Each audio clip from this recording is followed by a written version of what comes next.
Hoy es miércoles 11 de febrero y como de costumbre nos encontramos en el despacho del profesor Eulogio Silverio, director de la Escuela de Filosofía de la Universidad Autónoma de Santo Domingo, alrededor de las 10:38 de la mañana, para darle continuidad al programa El Archivo de la Voz, uno de los programas estrella de su gestión como director de esta unidad académica.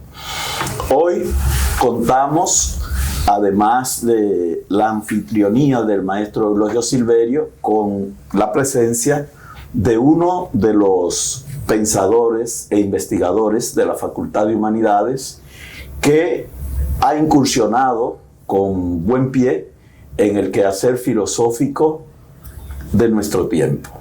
Muestra de eso son sus libros, Los laberintos de la complejidad, Estructura de los laberintos de la complejidad y Cómo diseñar el proyecto de investigación y elaborar la tesis. El profesor Lorenzo Jorge es profesor de la Escuela de Idiomas, ha cursado allí también su grado en idiomas con concentración o mención en inglés, ha sido funcionario del Estado en el ámbito de la educación superior, ha cursado la maestría en filosofía de la ciencia o investigación científica y epistemología, aunque creo que ya no le quitaron el... No, ahora es solamente en metodología. En metodología, de manera que estamos de nuevo ante un colega. Bienvenido, profesor Lorenzo Jorge, a esta conversación con el profesor Silverio y con quien le habla. Muchas gracias, buenos días y gracias por invitarme y un saludo muy amable y cordial al público oyente y esperamos que esta disertación sea del agrado y del beneficio y del crecimiento científico y cultural de los que escuchan y ven este programa.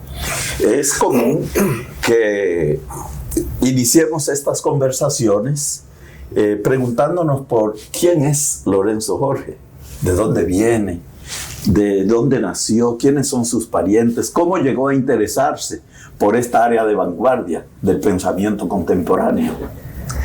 Vaya, me sorprendiste, qué pregunta más interesante. Yo soy Lorenzo Jorge Gómez, nací en Santo Domingo, en el distrito, pero mis padres los dos son de San Víctor, un campito de Moca, que no había luz. Y yo viví un año, que ellos se fueron para allá de nuevo, después de adulto, y yo de 7 años, 8, y volví de nuevo, duré como un año, y iba las vacaciones, duraba como 2 meses allá. Por eso yo me considero mocano, además del distrito, pero me considero mocano. Como dijo un pelotero de los Yankees, me parece, que dice que el dominicano es de donde le da su gana. Nace donde le da su gana, algo así. Yo digo que yo también, yo soy donde me da mi gana. Yo soy mocano, de pura cepa. Y me hiciste otra pregunta que no recuerdo bien ahora. ¿Cómo llegaste a interesarte por estos temas? Porque en realidad usted es un adelantado, porque ya a mediados de los 90 se estaba ocupando del tema de la complejidad, del tema del caos, del tema del Big Bang, del tema de la cuántica y de la cosmología contemporánea. A mediados de los...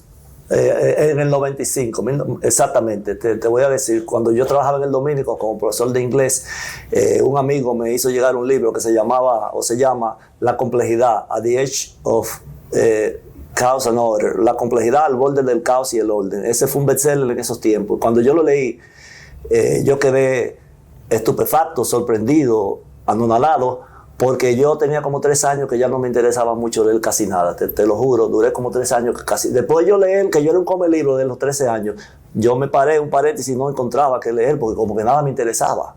Y más cuando un premio Nobel de España, no recuerdo, que dijo que ya en toda literatura se había escrito, y se me metió eso en la cabeza. Entonces cuando leí eso, comencé a leer de nuevo hasta la fecha sobre complejidad. Y cuando hablamos de complejidad, ¿de qué hablamos? La complejidad, quizás después de la filosofía, es la ciencia más importante, abarcadora y explicativa de los fenómenos del universo, no solo del planeta y de la vida, del universo. Y está constituida por principios muy sólidos, apoyados por la filosofía, la heurística, todas las demás ciencias, todas. El problema es que abarca toda la ciencia. Uno se basa en la más importante porque uno no tiene capacidad para leerla y empoderarse de todas. La complejidad tiene principios. Por ejemplo, yo tengo alguna cosa aquí que rápidamente tuve que escribir. Tú sabes que yo vine sin prepararme a esto por la razón que tú sabes, pero yo voy a hacer el esfuerzo de hacerlo lo mejor posible. La complejidad tiene principios fundamentales que son como la simplicidad. Parsinomia. El principio es parsinomia, que tiene que ver con la navaja de Occam, que donde hay muchas respuestas para resolver un problema, tú escoges la más simple, la que te economiza tiempo, recursos, dinero, esfuerzo y energía, por ejemplo. ¿Qué significa la simplicidad? En lo que yo he leído, los principios de la complejidad dicen que todo sistema complejo, aunque se vea difícil, su comportamiento, como el tránsito, un huracán, una revolución, un motín en la cárcel, el sistema de la sangre, desarrollar un proyecto, escribir una tesis, un proyecto de investigación, todo en el fondo tiene reglas simples. Y son pocas. Dice la complejidad, las reglas de los sistemas complejos son simples y pocas. Para dar una idea de por qué son simples y pocas, me voy a retrotraer a un ejemplo de la computación, que es una ciencia prácticamente exacta, una disciplina exacta. Ustedes saben que las simulaciones por computadora recrean la realidad prácticamente idéntica. En simulación por computadora se han hecho simulaciones de cardúmenes de peces y manadas de aves volando, y se ponen a hacer las mismas piruetas que hacen en la realidad igualito. Los cardúmenes de peces evitan los tiburones en la lucha por la vida, y las manadas de aves vuelan sincronizadas hasta miles de kilómetros en flujos migratorios. Entonces, ¿cuáles son las reglas que lo que diseñaron esa simulación le metieron al computador? Programaron. Fueron 3 simplemente para que simularan la realidad. Una, le decían al Void, que llama Void, el simulador, o pájaro, o pez, no mantenga una velocidad muy similar a la de todos. Es un rango, no es exacto, pero más o menos hay un margen, un umbral. Otra regla, no te alejes demasiado, mantente en una distancia prudente con relación a los otros pájaros, para que ni te peguen ni te separen. Y tercero, mantente dentro de lo que se percibe como el bulto, como la totalidad de los pájaros. Y con esas 3 reglas tuve esas simulaciones de muñequito, en película, todo eso, más o menos. Son simples, ¿ves? Son simples. Y tuve lo complejo que es todo lo que se produce en televisión y en el cine. Entonces, ahí comienza. Ese es un ejemplo clásico y duro para demostrar que el principio de simplicidad es sólido. Ahora, ¿cómo yo logré ya no entrar a la complejidad, sino a lo que he hecho después de esos libros? Porque ya yo he madurado más en mi propuesta y ya yo no divulgo nada más, ya yo entré a una fase de creación, de pensamiento disruptivo, de proponer cosas novedosas. ¿Cómo yo llegué a eso? Por una pregunta que yo me hacía siempre, desde hace 20 años. Yo me preguntaba, porque yo comencé en el 95 y hoy estamos al 26. ¿Cuántos años son? 25. 30, casi 31. 30 años en esto, de manera autodidacta. Es decir, yo no tengo diploma en esto. Yo no tengo diploma en esto. Pero trabajando en el MESI, la gente del área de la complejidad que yo pertenezco aquí, Sotolongo, y lo voy a decir esto, me buscó, que en paz descanse, me buscó para que yo diera la materia biología desde el punto de vista orientada a través de la complejidad, y para que yo diera la materia a los que estaban haciendo maestría, y yo no tenía ni un título. Yo no tengo en complejidad ni siquiera como esos cursos que dan diplomado, ni siquiera. Y yo, si hubiera sido muy egoísta, yo hubiese querido dar eso para decir, yo le di el curso de biología desde una arista compleja a esos estudiantes. Y yo dije, no, escúchame, tú no encuentras quien la dé, porque no hay quien la dé prácticamente aquí.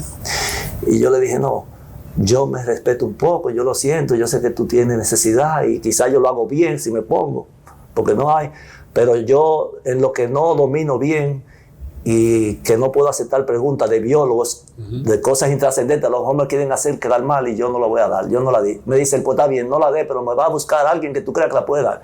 Y le busqué a una persona que aunque es biólogo, pero no es complexólogo, pero él se metió y la dio.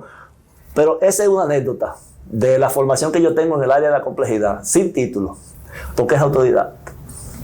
Entonces, volviendo al tema de lo poco, yo me decía, ¿qué significa poco? ¿Qué significa poco? En términos lingüísticos y matemáticos, ¿qué es poco? Depende del conjunto y no se sabe, es indefinido, porque los sistemas complejos son infinitos y son tantos que tú no sabes qué es poco. Pero yo llegué a la conclusión cuando Daniel Vargas, mi compañero en el MESI, trabajábamos juntos en la misma oficina y él arribó a una conclusión sobre el sistema ético-moral de que tenían 5 principios. Cuando él estaba trabajando en eso, le preguntó, Lorenzo, ¿qué tú crees? Necesito más principios, son 5 solamente. Y automáticamente la conexión que hice fue buscando lo que era poco, el concepto de poco, con lo que él me dijo 5, le dije, quédate ahí. Que la complejidad dice que hay un principio que dice que las reglas son simples y son pocas. Y yo creo que pocas no puede pasar de 5 en este caso, porque la intuición me decía que más de 5 causas, y eso está demostrado, yo lo demuestro en este libro y en un artículo que estoy trabajando y ponencia que he hecho, que no pasan de 3 a 5 los componentes de un sistema complejo. Eso está demostrado ya. ChatGPT también me lo confirmó y me dice que eso es un hecho ya.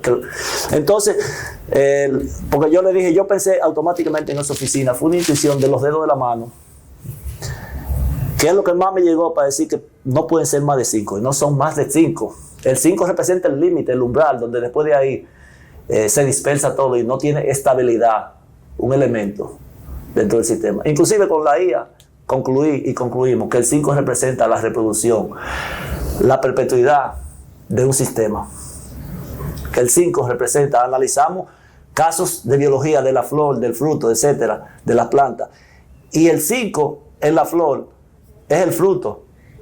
Las partes de una flor, el 5 ya es cuando la semilla nace para perpetuar la planta.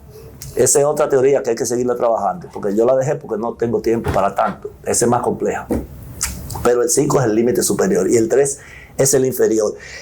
Todos los sistemas complejos iniciales que emergen sin estabilidad pueden desaparecer, comienzan en el 3.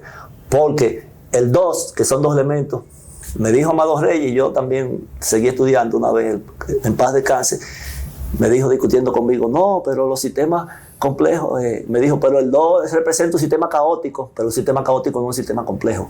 El sistema complejo comienza en el 3. El caos desorganizado no es un sistema complejo. El caos organizado sí es un sistema complejo, como el tránsito aquí. Aquí el caos está organizado en el tránsito, todo el mundo sabe lo que tiene que hacer. Si te ponen la luz direccional para la derecha, cuídate que puede doblar para la izquierda. Entonces todo el mundo sabe, es un caos, pero psicológicamente tú sabes lo que el dominicano es capaz de hacer. Ese es un caos organizado, aunque sea un caos. No es igual que un caos a lo loco, como en la física cuántica, que dice hay un caos que tú no sabes para dónde va a coger.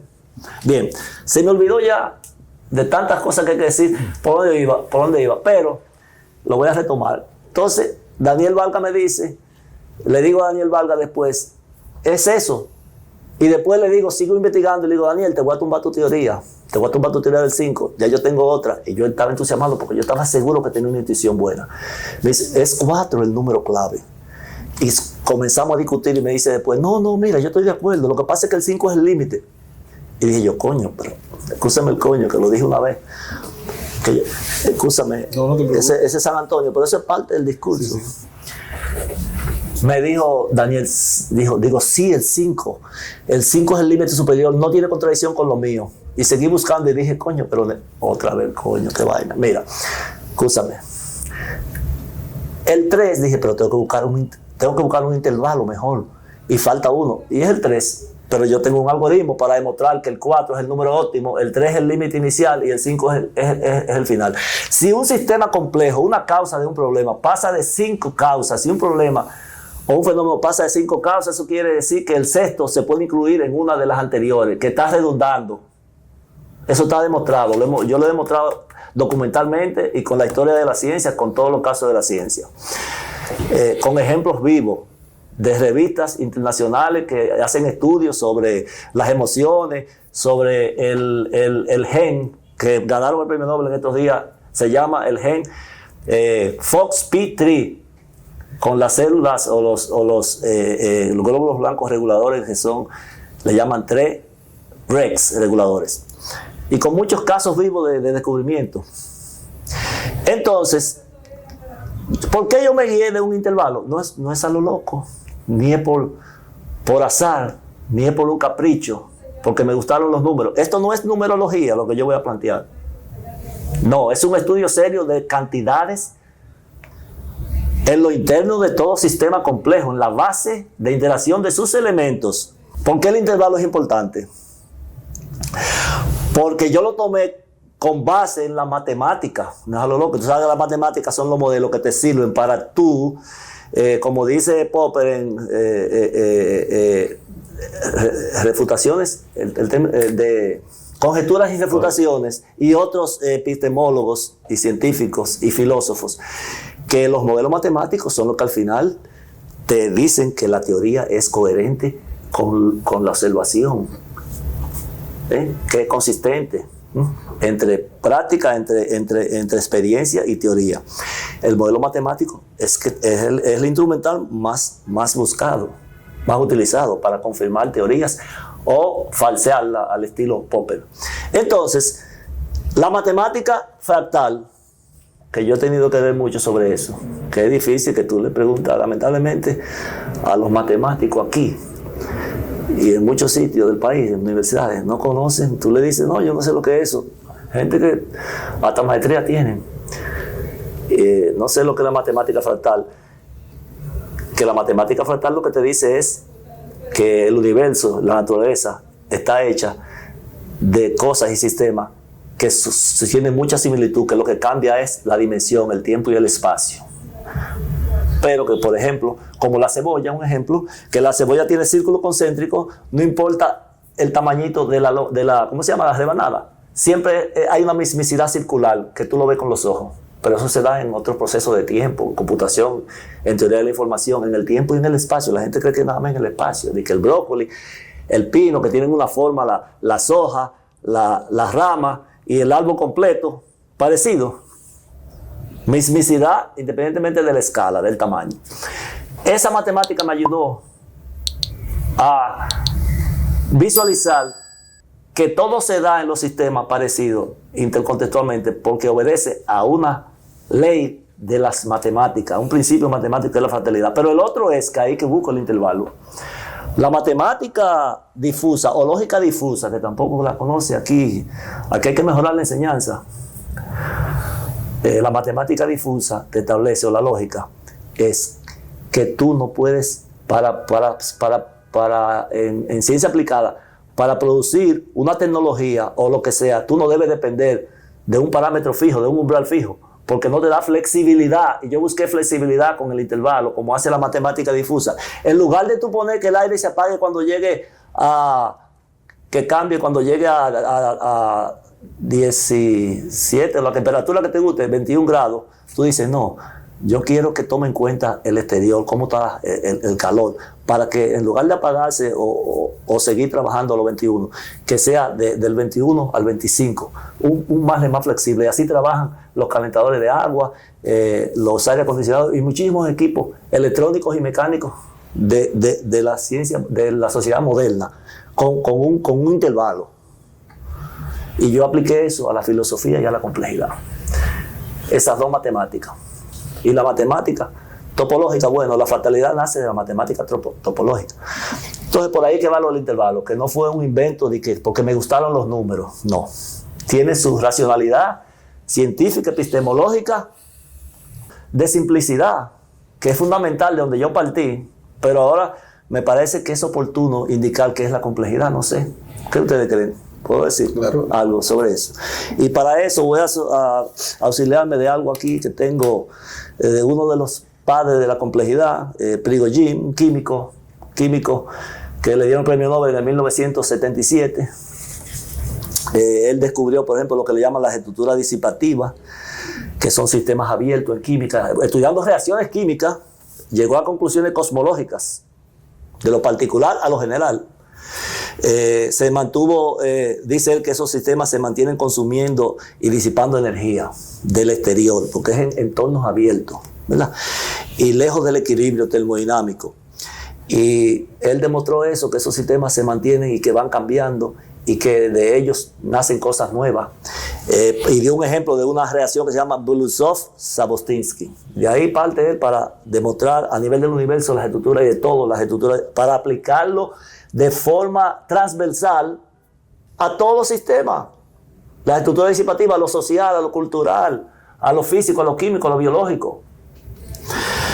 También él estableció el principio de autoorganización de los sistemas. ¿En qué consiste esto en la complejidad? Son cambios aleatorios que se amplifican, aumentan por la inestabilidad y desequilibrio o los desequilibrios inestables del sistema.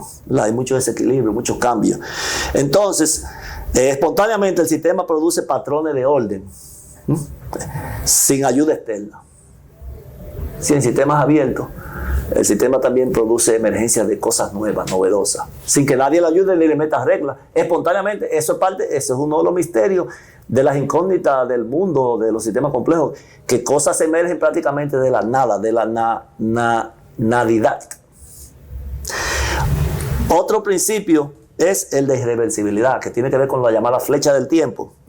Él dice que la entropía local disminuye, producto de flujos energéticos, contrario al equilibrio reversible clásico. Él dice que no, que en el universo hay mucha disminución de entropía, es decir, en lo contrario de la entropía, la creatividad, la creación. No que la entropía en el universo es que al final todo se va a enfriar, se va a homogeneizar, que no va a haber nada, que todo va a ser un mar, un océano de nada, frío. Él dice que no, que el universo tiene mecanismos anti eso, que son anticlásicos, que dice que están creando continuamente cosas nuevas, pero que son irreversibles muchas. Eso sí, que si tú dejas caer esta copa al suelo, la irreversibilidad, tú nunca vas a poder revertir eso y conseguir la misma copa idéntica. Por más que eso es un principio que no ha podido ser contradecido. Es difícil eso. Igual que si tú tiras un mazo de baraja, así, con el orden que tú le pusiste, después de que tú la recojas con el mismo orden que estaba así, sin tú saber nada. Ese es un principio importante. Y las propiedades emergentes de los sistemas complejos, que la emergencia de conductas y fenómenos impredecibles, producto de interacciones no lineales. Los sistemas complejos son sistemas no lineales, y 2 más 2 no son 4. Tú vas en un vehículo de aquí a Santiago a una velocidad de 80 kilómetros por hora y tú exactamente puedes saber, si no hay roce, si no hay interferencia, a qué hora vas a llegar exactamente. Pero las velocidades en sistemas complejos, por ejemplo, de los astros, de otras cosas, no son predecibles. De un huracán, no es predecible la velocidad. No es predecible nunca. Es más o menos predecible, pero no exactamente. No totalmente. No es el determinismo clásico. No. ¿Eso se da por alguna variable extraña que interviene en el trayecto? De todas las variables, todo interviene, cualquier cosita. El efecto mariposa, que lo tengo aquí también, que es uno de los padres, que yo digo que fue el que le dio el certificado de bautizo o de nacimiento a la complejidad, parece, fue Edgar Lorenz, que fue el que creó lo de que un aleteo de una mariposa en África produce un huracán por aquí donde quiera, en Dominicana, en Miami. Las pequeñas cosas en sistemas complejos te producen una enorme bifurcación y una enorme emergencia de un fenómeno que tú ni te lo imaginabas. Por ejemplo, el balazo que le dieron, que mataron al príncipe, no fue si de Austria o de esos países de Europa, de Sarajevo, del este, que desencadenó la Primera Guerra Mundial. Esa fue la gota que rebosó la copa, le puso la tapa al pomo, como decimos los dominicanos, y es las pequeñas cosas que desencadenan grandes cosas. La pequeña cosita desencadenó la Primera Guerra Mundial, pero no fue la causa, pero fue un detonante. Cuando en una cárcel le dan una galleta al jefe de una ganga de una pandilla, posiblemente, en algunos casos, o en lo que sea, se han dado unas revueltas, unos motines que han dado como resultado cientos de muertos.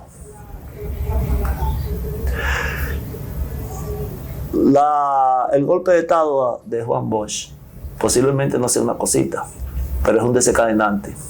de muchas cosas. Y así hay muchísimas cosas. Entonces, eso es el efecto mariposa. Ese señor fue que decidió, fue que demostró matemáticamente con modelos matemáticos integrales, se llama la transformada de Lorentz, que recibió un premio que si fuera como el Nobel en esos tiempos, con ese artículo que yo lo leí en inglés. Ese artículo solo tiene 11 referencias. Tiene 12 páginas. 11 páginas y 12 referencias. Y de las referencias de los autores que él consultó, se consultó 3 veces a sí mismo y después como 7 u 8 consultas, que no son muchas. Y le dieron un premio como si fuera el Nobel, porque en esa área no hay Nobel. Ese es uno de los padres de la complejidad. Entonces, él estableció, a partir de él es que ya se tiene confirmado, o no confirmado, no sé cómo decirlo, no confirmado, establecido, que los sistemas complejos son impredecibles. En economía, tú no sabes para dónde va esto. En el mundo, la geopolítica ahora mismo, tú no sabes hacia dónde vamos. Hay gente que está tratando de delinear el mundo ahora, crear un nuevo paradigma, una nueva distribución en base a bloques. Eso yo lo veo claro, pero no se sabe si se va a poder tampoco. Tú no sabes lo que va a pasar. De aquí puede surgir cualquier cosa, buena o mala. Buena para nosotros o para otros. Yo espero que para nosotros sea buena lo que va a pasar con Trump. Y es una digresión. Al final. A propósito de lo que tú dices, qué bueno que lo dices. Porque uno ve en televisión lo que está pasando, por ejemplo, con Cuba, Venezuela y todo lo que está haciendo. Y hay como una especie de no me importa de todo el mundo. De todo el mundo. Como si lo que le está pasando a ellos no nos pudiera pasar a nosotros. Entonces, esa impotencia que da ver que como un grande agarra al otro y lo vuelve una mierda, independiente, discúlpame que ahora fui yo el que dije la cosa fea, sí. Lo vuelve lo que él le da la gana, y que es tan pequeño el otro que no puede ni siquiera defenderse, y las ideas que él tiene, aunque pudiera tener razón o podría tener sus razones por lo menos, como que no importa, que lo que importa es la fuerza. Entonces yo me pregunto, en política, si eso va a durar para siempre o eso podría desencadenar en algún momento una reacción importante. Pero te lo dejo ahí. Sí. No es una pregunta, simplemente un comentario. Yo he tenido que estar estudiando últimamente eso, porque yo estudio todo y lo trato de estudiar a cierto nivel de profundidad, hasta donde el tiempo y las disciplinas que me ocupan son tantas. Yo te puedo decir a ti que una de las razones por las que tú ves que tanta gente que no está metido en eso, que son de izquierda, es porque primero no comprenden el proceso. No lo comprenden. Eso no es idea de Trump, eso es un establishment y eso es una tendencia de tipo epistemológica, política, científica, de pragmatismo, de buscar resultados de un sector o de un sector de la sociedad norteamericana y quizá del mundo. Son grandes sectores enfrentados y grandes ideologías, grandes ideologías, porque hay ideología. Cuando tú ves que los demócratas y los progresos, los izquierdosos, izquierdistas, como se le llame despectiva o no, los zurdos, la zurdería rancia, como dice mi amigo, el hijo de Wessing, que estamos en un grupo. Tú ves evidentemente que hay cosas que a mí me convienen de Trump. A mí, como dominicano y como patriota, para defender mi país. ¿Cuál es? La frontera. Yo estoy claro en eso. Que esa política de Trump a nosotros lo que nos está ayudando y nos va a seguir ayudando. Vamos a ver cómo termina Haití. Y segundo, con algo que de principio, que no estoy de acuerdo con que si tú te sientes mujer, tú vas y te metes en el baño de las hembras, porque tú estás siendo hombre, te sientes y vas y la viola, por ejemplo. Y con el aborto, tampoco estoy de acuerdo en principio, siguiendo las ideas de mi amigo Daniel Valga, que me ha influido en algunas cosas. Aunque pueda yo hacer otra cosa en la práctica, por principio estoy en desacuerdo con el aborto. Y eso de que las mujeres tienen derecho a hacer con su cuerpo lo que le dé la gana, eso es una falacia, una mentira y una incomprensión. ¿Por qué la mujer tiene que mandar a matar una vida? Porque ella dice que tiene derecho a su cuerpo. La muerte es algo peor que como ella se pueda sentir después de que porque la violen. Es un pecado capital, es mayor, es más condenable que tú elimines a alguien o lo mates, a que tú te sientas con efectos negativo por esa consecuencia de que tú permitiste que el bebé naciera, porque te violaron, porque es un incesto. ¿Qué es peor? ¿Qué es algo mayor en términos judicial, humano, de derechos? ¿Qué es peor? ¿Tú matar el bebé o tú recibir la consecuencia? Yo estoy claro que ella no tiene derecho a matar de que por preservar su bienestar. Usted no puede matar salvo que sea en defensa propia, y la defensa propia es que tú mueras. Ese sería otro tema discutible dentro del aborto, la muerte de la mujer. Ahí yo me aparto un poco y soy más flexible. Pero los otros, por incesto, por violación, tú puedes matar por eso. Eso es lo máximo que hay, matar. Tú puedes matar para defenderte. Creo en eso, en la defensa. Ahí sí. La defensa de tu territorio, de tu familia, de tus amigos y la tuya. O tú no estás primero que el otro. Jesucristo dijo, ¿cómo es que dice el Nuevo Testamento, el mandamiento? Amar a tu prójimo como a ti mismo. Pero se supone que tú, salvo la mamá, se quieren más ellos a los hijos. Salvo la mamá, quieren ellos más a los hijos que otro ser. La mayoría de la gente prefiere salvarse y no cuidar al hijo. Y en la naturaleza se ve que muchas hembras animales defienden al hijo y mueren. Ellas mueren, enfrentándose al león, metiéndose en el medio para que lo maten a ella y el hijo se escape. Y ahí vuelvo a un asunto que he estado leyendo sobre Harari, Nexus y Sapiens. Harari es una de las personas ahora más avanzada y más conocedora de la IA. Fue de lo que la creó, de que ha creado de todo en informática. Es de la gente más escuchada y más leída ahora mismo. Y él dice que solamente, y yo estoy de acuerdo con muchas cosas, es decir, la IA nos va a hacer desaparecer para bien a todos, al Homo sapiens. Los transhumanos van a venir y yo no lo veo mal. Yo no lo veo mal porque el ser humano, si lo dejan, acaba con toda la vida que existe, las especies. Porque la competencia y el egoísmo y el placer y ¿cómo se llama? El hedonismo y una serie de cosas. La gente lo quiere tener: cuarto, dinero, mujeres, poder. No le importa. Dijo Marx que el burgués busca hasta la soga vende hasta la soga con la que la van a ahorcar. Si no es verdad, yo leí eso hace mucho.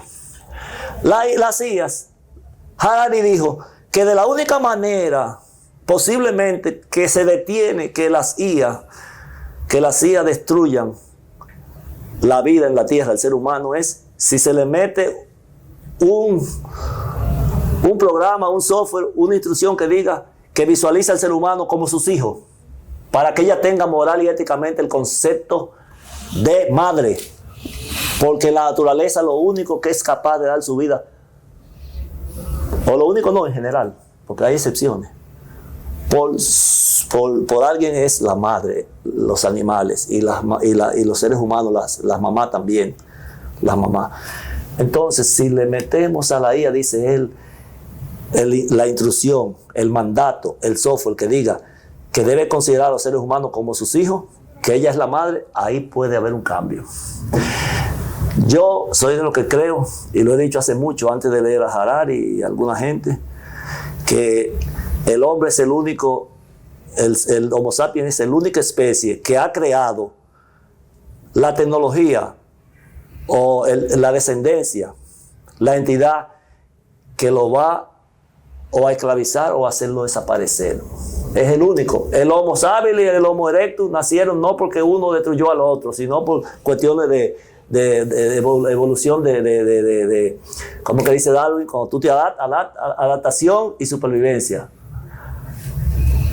Pero según la idea de Harari, entonces nosotros hemos creado un ser, una nueva especie. Estaríamos creando con la idea una especie de Harari y algunos más. Yo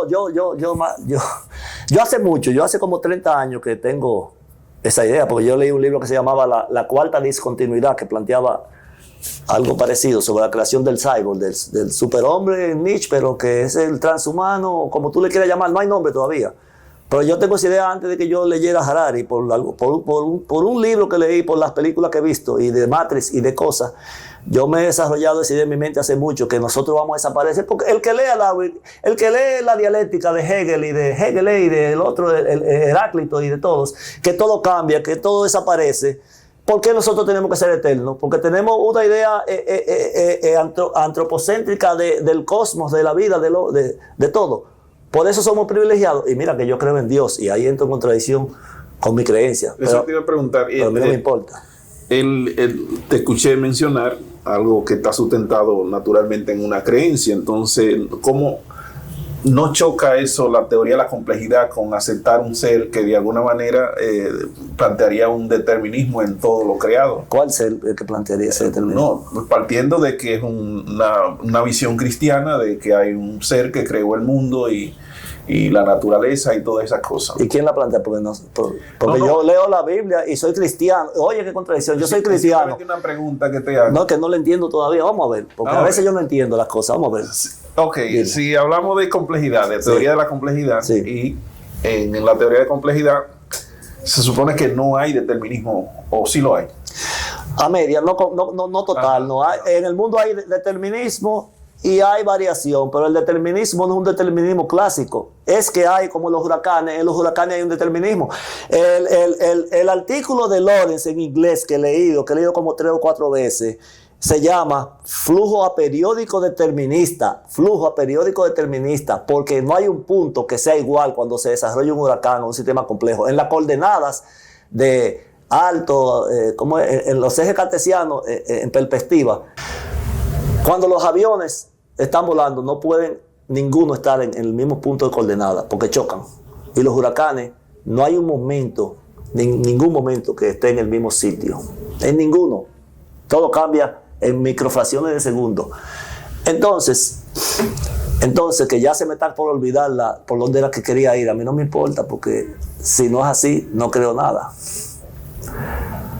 Pero le iba a decir que el determinismo, en el artículo de Lawrence, flujo aperiódico determinista en inglés, es que no se dan un huracán no está en el mismo espacio, en el mismo segundo, en el otro segundo y en el mismo tiempo, no.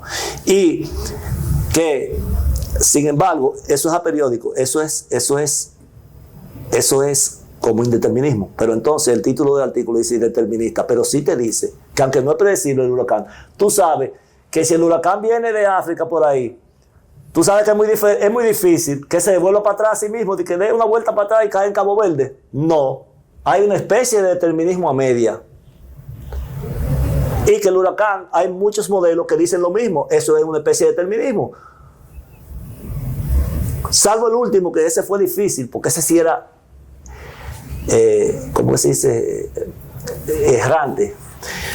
Pero los huracanes tienen, yo en este libro, lo explico, que los huracanes tienen un punto de salida, un área probabilística de salida.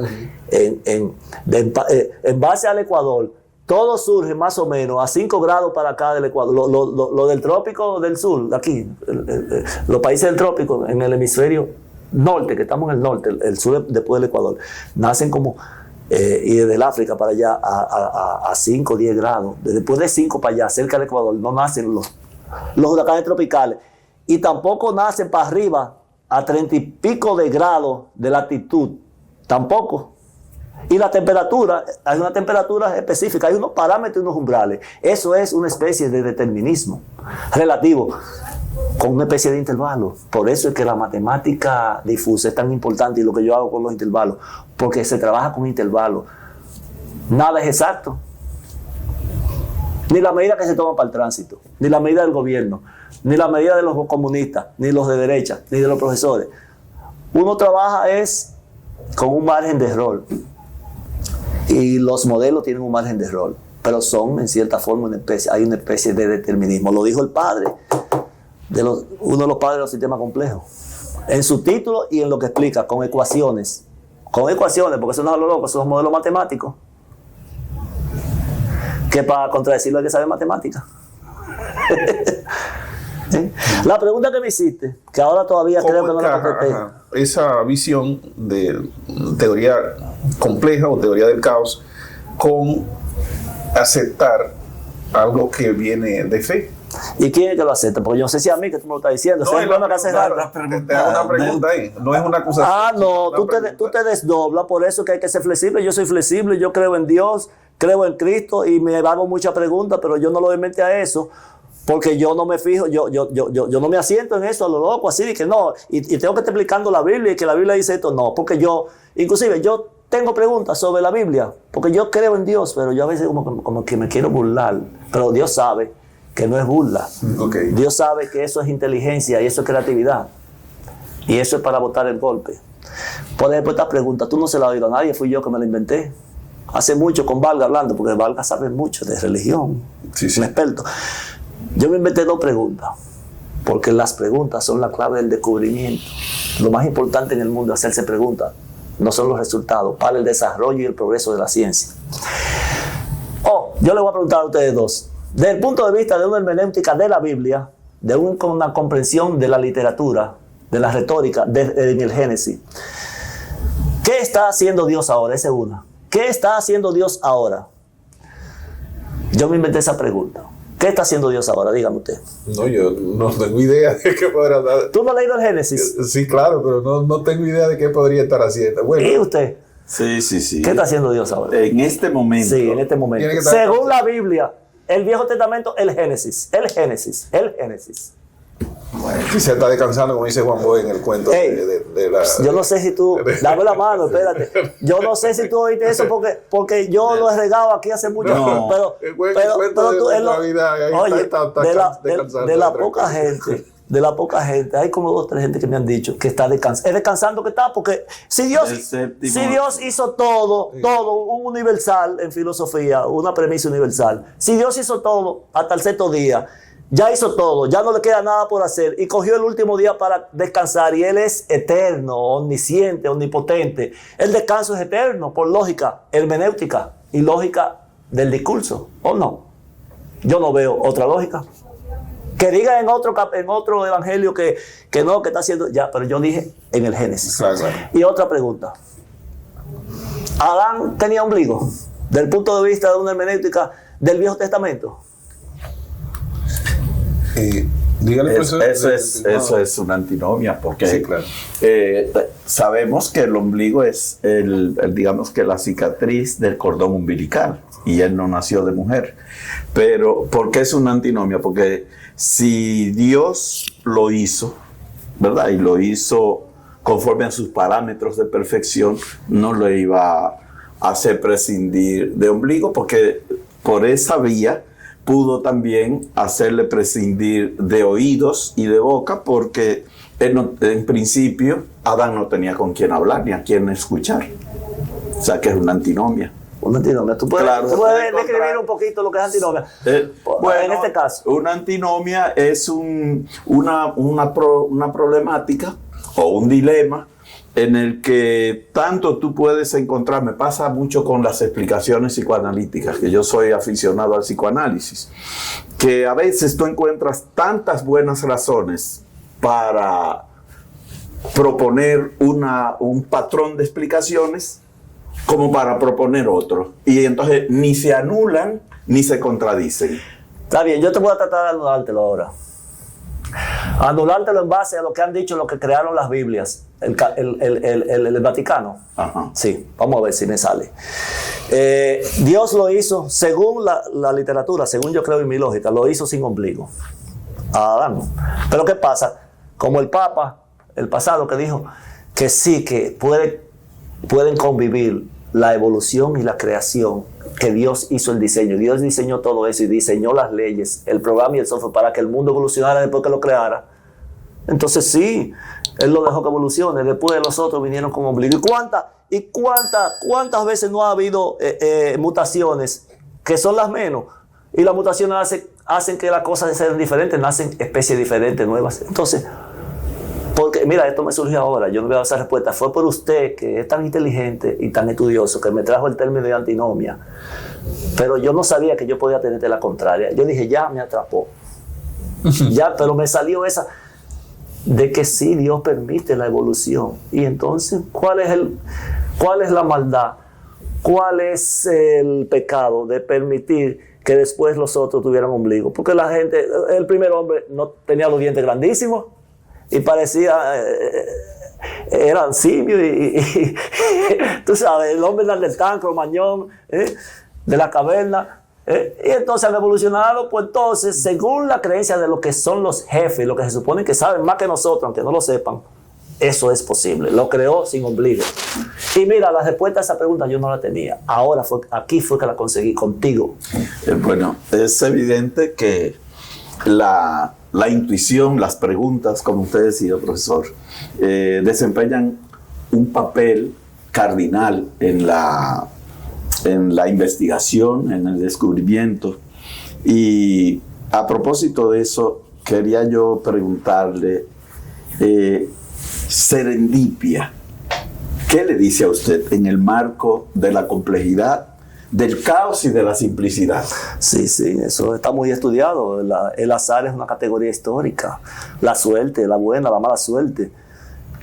Si yo me hubiese sacado la loto hace 2 semanas, posiblemente yo no hubiese estado aquí.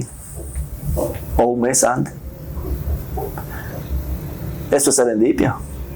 Tú sabes que Pasteur no, Fleming, Alexander Fleming, que descubrió la penicilina, la descubrió en cierta forma por azar. Hay muchísimos descubrimientos que han sido en cierta forma por azar.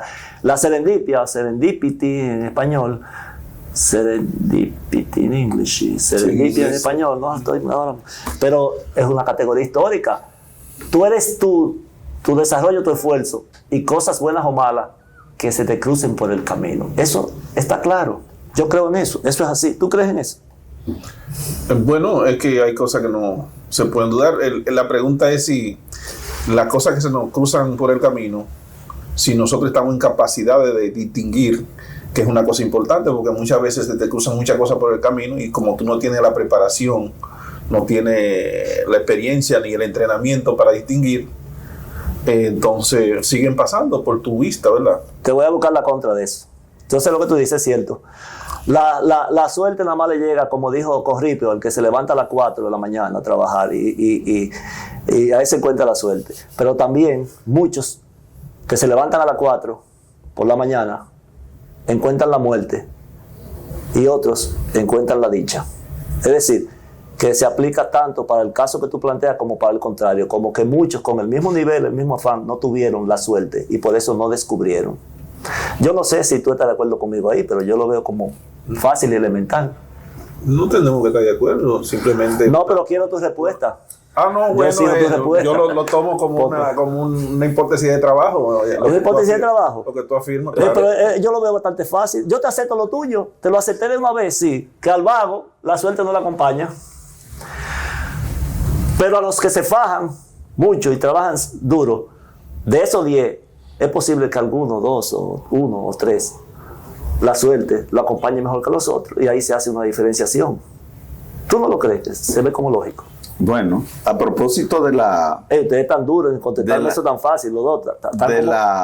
De la complejidad. No, lo que pasa es que hay en eso que él dice, si lo aplicamos, por ejemplo, al ámbito económico, social, hay otros factores que influyen. Sí, hay gente que se levanta más temprano que las 4 de la mañana a trabajar y han trabajado la vida entera y siguen en la pobreza más miserable de todas. Y hay otros que se levantan a la misma hora, que quizá una variable extraña de alguien que está en la posición y lo vio y le facilitó algo que el otro no tuvo. Y eso puede, como tú dices, siguiendo la teoría del caos, eso puede cambiar totalmente el curso de vida de ese con relación al otro que ha trabajado siempre desde temprano y no encontró esa variable extraña, vamos a decir, que lo sacó de esa rutina y lo llevó. O tú me estás diciendo que sí, a lo que yo te planteé, estoy de acuerdo contigo. Bueno, por eso yo no sé si tú no lo ves, pero yo lo veo que estamos de acuerdo en eso, sí. Lo tomo como un elemento para trabajarlo, no. Bueno, nosotros no aceptamos cosas simplemente porque no lo diga otro. Sí, que hay cosas que te favorecen a un mismo grupo con homogeneidad, de seriedad, trabajo sistemático, capacidad. Y hay uno que viene y saliendo de su casa y lo mata un rayo. Y al otro no. Para mí eso es casi trivial. Esos planteamientos que estamos haciendo ahora. Para mí eso, yo lo veo claro. Te mató un rayo y tú eras el que iba a ser el premio Nobel. ¿Ya tú tenías control de eso? No. Ahora te sacaste la loto. Quizás tú te dedicas a estudiar y ahora compras laboratorio y haces cosas que tú tenías en mente. Que no es nada más vivir del placer. Y también te favoreció ahí. Y la loto fue el azar, la serendipia. ¿O no? Fue la serendipia. Yo no sé si eso más o menos está Y entendible. en materia de investigación, profesor, a propósito de su obra, cómo diseñar el proyecto y elaborar la tesis, ¿qué papel juega la complejidad como método? ¿Qué papel juega el azar? A propósito del ejemplo de Alexander Fleming. ¿Y qué papel juega, digamos que el logos, el orden propiamente seguido para llevar a cabo una investigación? Es una pregunta, no es que compleja, pero son muchas en una y habría que revisar el archivo histórico del proceso de investigación, lo que le llaman el contexto de descubrimiento, no simplemente el de justificación. Pero te puedo decir algo, a ver si te respondo algunas. Lo primero que si se ve el título, para comenzar por lo que yo creo que es el aporte del libro. Humberto Eco escribió un libro que se llama ¿Cómo escribir una tesis? Y muchos científicos y famosos escriben cómo redactar una tesis, cómo escribir una tesis, cómo hacer una tesis. Usted ve que yo tuve un pensamiento un poco diferente. Yo dije, pero ven acá. Porque trabajando asuntos de metodología, escribiendo ensayos, escribiendo cositas para después hacer el libro, yo me di cuenta, leyendo la penúltima versión de los latinoamericanos que tienen 50 años, son 3. Los mexicanos. No son San Pierre y el grupo Pablo, son 3, tienen 50 años. Y en la última versión fue que ellos metieron lo que yo hice más o menos, lo que yo le voy a decir. En la penúltima yo estaba buscando para escribir, porque yo me fundamento muchas cosas en ellos, porque ellos son la escuela, es la primera agua donde uno bebe. Después uno puede rebasar alguna cosa, no toda de ellos, y superar algunas cosas, como yo creo que he hecho ahí. Ellos dicen, la parte que tiene que ver con el proyecto, que es la más importante, la gente no sabe que es el proyecto lo más importante, no es de que cómo hacer la tesis, primero cómo hacer el proyecto. Ellos lo tenían en un CD y a mí me dio mucha brega encontrarlo, yo jodiendo, ¿dónde es que está? ¿Dónde es que ellos enseñan a la gente a hacer el proyecto? Lo tenían en un CD, no en físico, y había que buscarlo, y yo lo encontré y digo yo, el diablo, pero esta gente, ¿y qué falla es esa? ¿Cómo meten algo tan importante en anexo, en un CD? Y después en la última, vi que lo metieron en físico como un tema. Pero yo tenía en mi mente que eso no debía ser así. Yo no sé si ellos me leyeron el pensamiento. Es verdad. Me leyeron el pensamiento, porque la prueba está ahí, ustedes lo pueden buscar. Yo dije, no, el proyecto es lo más importante.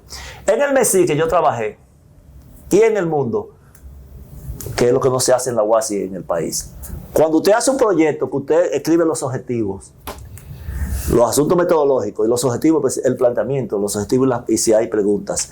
Usted no puede cambiar eso después en la tesis, en la investigación. En el MESI te lo dan para abajo. No te lo aceptan.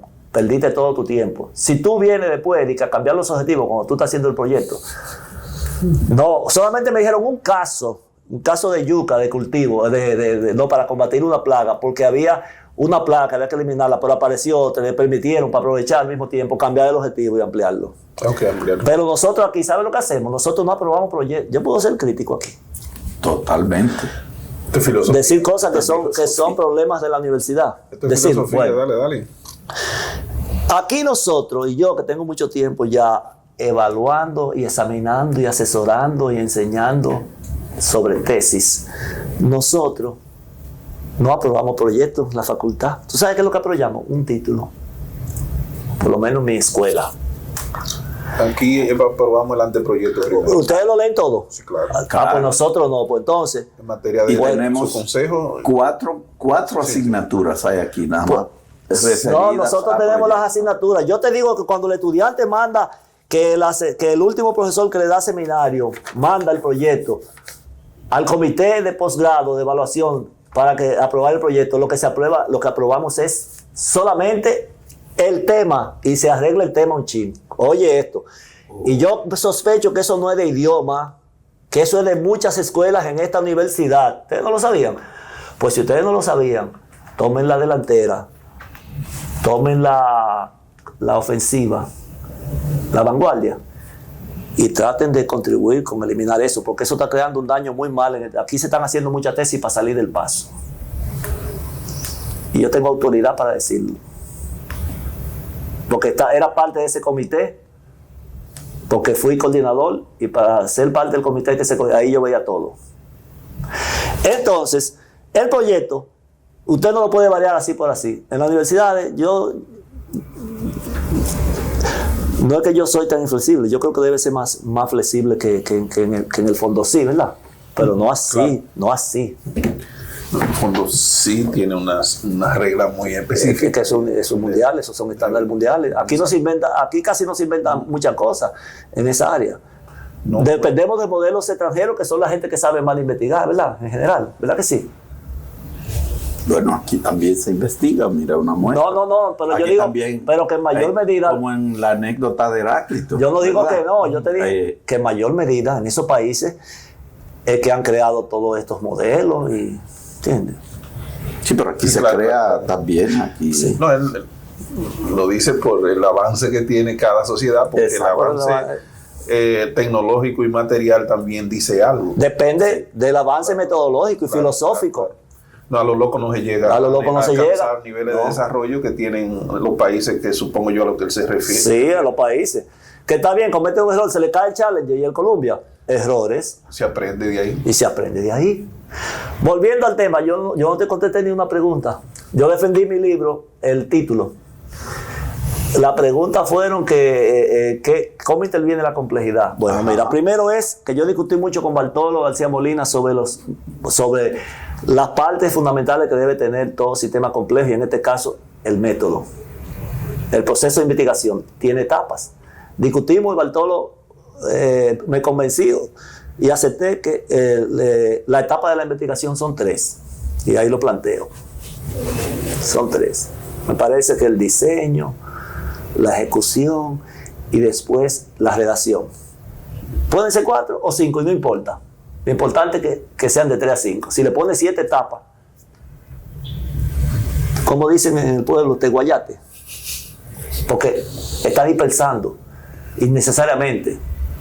Las cosas no tienen tantas partes fundamentales, las cosas complejas tienen pocas, y pocas es de 3 a 5. También que hay muchas cosas ahí sobre el método. Publicar un artículo en APA, ¿cuántas partes tiene? Tiene una introducción donde tú planteas, oye, ahí planteas tú la revisión, que ellos le llaman revisión, que es los antecedentes y el marco teórico junto con la introducción en el modelo APA. Después viene el método. Después viene, creo que el resultado de discusión, algo así, pero son 4 partes. Y en la tesis, que lo hicimos para idioma, Bartolo decidimos que son, ahí me dejé, y creo que sí que él tiene razón, me dejé llevar de Bartolo en colocar las partes de la publicación de una tesis, cuando ya tú la presentas, la introducción sin número de que 1. Aunque muchas universidades, que yo me sorprendí, como Cambridge, que te dije que mandé un artículo, Cambridge University Press, tiene la introducción con un número, el 1. Y así. Y hay otra que lo tiene como 1. Digo, bueno, pues vamos a dejar esa vaina así, porque eso no es tampoco tan trascendente, pero no se pasan de 5. Eso sí es lo importante. La tesis de nosotros, de aquí de idioma, tiene, que es diferente a lo que presentó la universidad como modelo estándar para todo del modelo de tesis, cómo presentarla. Nosotros le pusimos introducción, antecedente. Capítulos son 4, me parece. Antecedente, marco teórico, método, resultados y discusión, como tú quieras, lo pones. Y después la conclusión y recomendación, pero son 4. Estamos dentro. Bartolo me dijo a mí, ya yo todo lo que hago, lo hago, no me paso de 5. Yo creo en eso y estoy de acuerdo contigo. Y todo lo que él hace ya es en base a eso. Ideológico y la fase de todo lo que el hombre ha creado, que es esta. Como que la sangre es un sistema complejo y crítico, importante. Para perpetuarse un ser humano, perpetuación y conservación, que son cosas diferentes. ¿Qué necesita? 4 procesos obligatorios. No pasa de ahí. ¿Cuáles son? Para tú mantenerte vivo. Ingestión de alimentos. O agua, o solo, lo que sea, energía. Procesamiento. Almacenamiento de todo, grasa, agua, sangre, todo. Y defecación, orinal, salida, todo. El sudor, todo. 4. ¿Y la computación? ¿Cuántas fases tiene? 4. La computación como concepto ideal y como concepto práctico, tiene 4 partes. Entrada de datos, procesamiento del dato, almacenamiento del dato y salida de la información, o de lo que sea. Este sistema que yo he creado recoge los sistemas más importantes, así que uno puede ver. El amor, el sexo, una relación sexual acabada, con satisfacción. ¿Cuántas fases tiene? 4. El enamoramiento, el erotismo, el toque, la mirada, el perfume, para excitarte y disponerte. Después viene, porque están en eso ya, viene la meseta, que es donde la gente coge maguto. Ahí lo dije de forma vulgar. Pero para que se entienda, si hay un público general, como tú dices, ¿verdad? Que llega un público general, a veces hay que aplatanar las cosas. Que muchas mujeres quieren quedarse ahí y no salir de ahí, porque ellas dicen algunas que no, que ya quieren sentir mucha satisfacción y no quieren conseguir orgasmos rápido y se quedan ahí. Después algunas se devuelven y no lo consiguen. Después viene el orgasmo clímax, que es la mejor, que uno quisiera que durara como 1 minuto o 1 hora, ¿verdad? Pero se muere.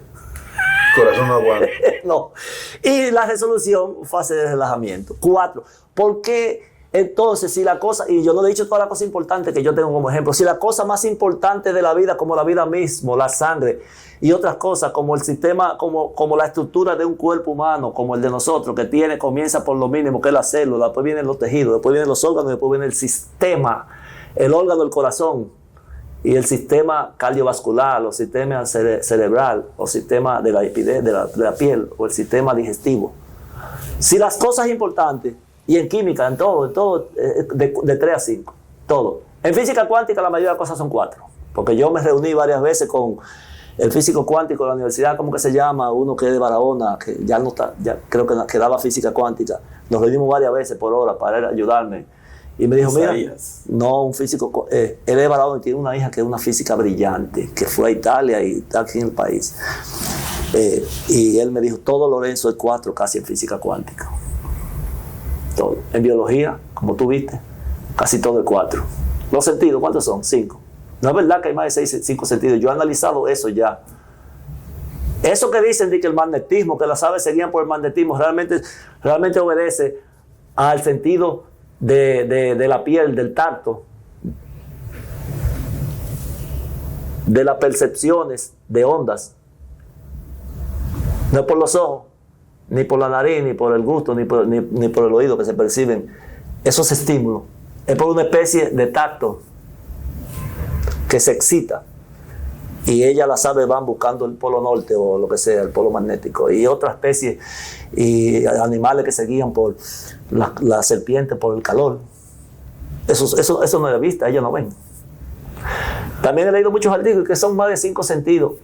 Oigan, desde mi óptica, desde mi enfoque, desde el método que yo he creado, usted puede invalidar, y ya lo he hecho, teorías que tienen años de existencia. Daniel es testigo que me buscó una sobre las emociones, que decían que eran 7. Y descubrí, y lo dicen los estudios de escáner, que no son 7, que hay 2 que salen del mismo sitio del cerebro, que son 5 o 4. Y otras cosas, lo de descubrimiento de la mutación del último gen. El último gen que se descubrió, FOXP3 T-Rex, linfocitos reguladores, que fue reciente, se lo dieron a 3 personas, que el gen que muta es el responsable de la enfermedad autoinmune, que a ti te da un problema en la piel de lúpulos, cáncer, diabetes tipo 1 y otra serie de enfermedades, que se descubrió que lo que pasa es que ese gen muta y se daña. Al mutar no permite una buena defensa, y ese gen, esas células se le llaman controladores de controladores, controlan el control. Esa gente controlan, esas células controlan otras células que se encargan de decidir si lo que viene es malo y tiene que atacarlo, si esos son tus propias células buenas y no debe atacarlas, si hay una infección y debe salir rápido. Y lo comparé con la IA, con Chip, y ella me dijo, sí, pero vamos a dejar el asunto político y militar, vamos a darle un matiz. Pero se puede comparar, lo que hace ese gen, que se van a descubrir, fue con ratones que se hizo el experimento, y se va a experimentar con seres humanos. Dentro de 10 años, 15, todo eso va a desaparecer, todas las enfermedades. ¿Ustedes lo sabían? ¿Ustedes lo han leído? Sí. Yo pienso durar más de 100 años. Yo no sé tú ni usted, o tú y tú, porque te puse más viejo. Te pusiste más Como viejo. en efecto. A ti. Ajá. Bien. Van a desaparecer. ¿Por qué? Porque se van a hacer experimentos y tratamientos con personas.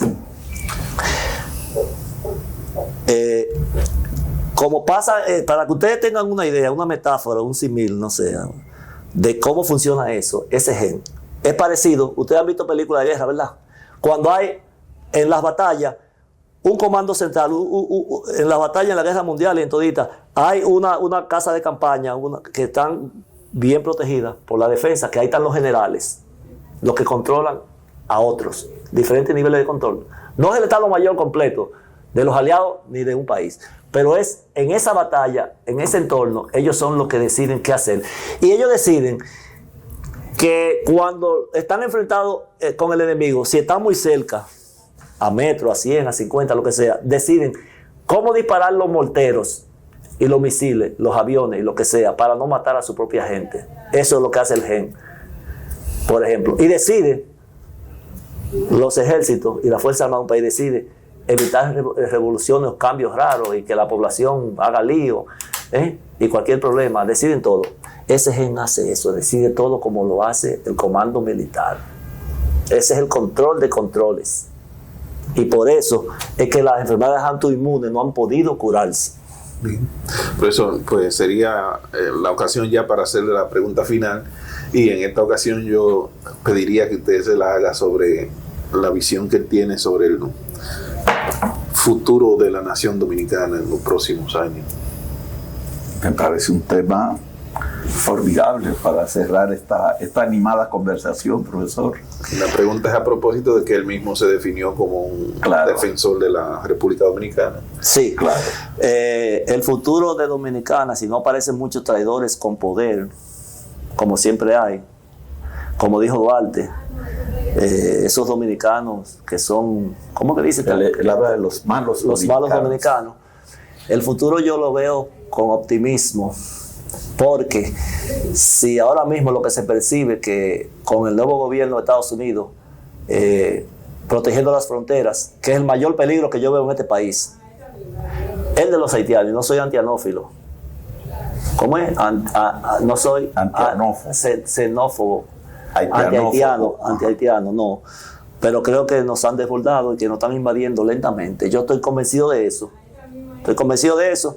Como estaban invadiendo Estados Unidos, todos los latinoamericanos. Usted tiene que defender su país, la frontera de la migración se permite, pero limitada, contextualizada y de acuerdo a tus necesidades, y no que venga todo el mundo. Y tú tienes derecho a permitir y a dejar entrar a los más aptos también, porque eso es una nación, una competencia global. Es como una selva, y en una selva usted se defiende. Y si tú te encuentras en una selva de repente que tú tienes un león, un tigre, un cocodrilo y una serpiente, y tú estás en la sabana, ¿de cuál tú te defiendes?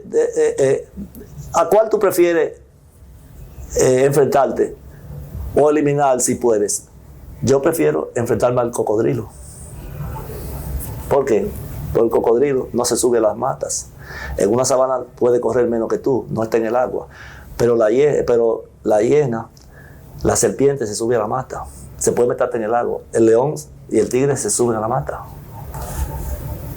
Pero ese no es el asunto. El asunto es que además de la protección de la frontera y el mayor peligro que tiene la sociedad dominicana ahora, que es la soberanía y la libertad y la nación en sí como nación, pues yo no transijo con la nación, porque si entonces ¿dónde voy a vivir? No puedo transigir con eso. Entonces yo sí creo que tenemos futuro, y creo que, aunque no soy de ningún partido ahora y veo muchas cosas también negativas en el gobierno ahora, y tengo mis dudas, veo cosas positivas y veo que la coyuntura la han sabido utilizar, porque nos estamos ubicando en el bloque que debemos estar. Usted sabe que el mundo es una competencia como en una selva, y que los grandes nos utilizan y hacen lo que da la gana con nosotros. Yo no creo en el principio de autodeterminación de los pueblos. Creía cuando era comunista porque no sabía nada y estaba perdido. Eso no existe en la realidad. Es resultado, como dicen. La autodeterminación del pueblo nunca ha existido. Ellos la ponen ahí para no cumplirla. A nosotros sí nos impiden que invadamos y que hagamos cosas. Como se decía Balaguer, decía que tenían un plan. Yo creo que había un plan, de verdad. Yo lo creo eso. Ahora el plan se le salió de las manos porque en los sistemas complejos hay cuestiones impredecibles. Y lo impredecible es que apareció no Trump, porque la gente cree que esto es de Trump, esto es un establishment. Eso está preparado por un grupo de think tank, de centros de pensamiento y económicos que están diciendo América para los americanos. Y en América para los americanos yo estoy de acuerdo, porque yo no vivo de China, ni de Japón, ni de los islámicos, ni de los narcotraficantes. Yo tengo una hermana en Estados Unidos, primos que yo he ido, y yo me beneficio y tengo resultados de ellos y ellos de mí. No es de los chinos, ni de los japoneses, ni de los africanos, ni de los haitianos. Nosotros debemos estar con quien protege nuestros intereses y comparte nuestros intereses primero, y después vemos al mundo, hacia otras partes, inclusive hacia nuestros vecinos, si quieren hacernos la vida difícil o eliminarnos. Después que estemos seguros, hacemos poesía. Mientras tanto, defendemos lo que no es. Exactamente. Bueno, profesor. Bueno, agradecido por esta rica y multiforme conversación con el académico Lorenzo Jorge.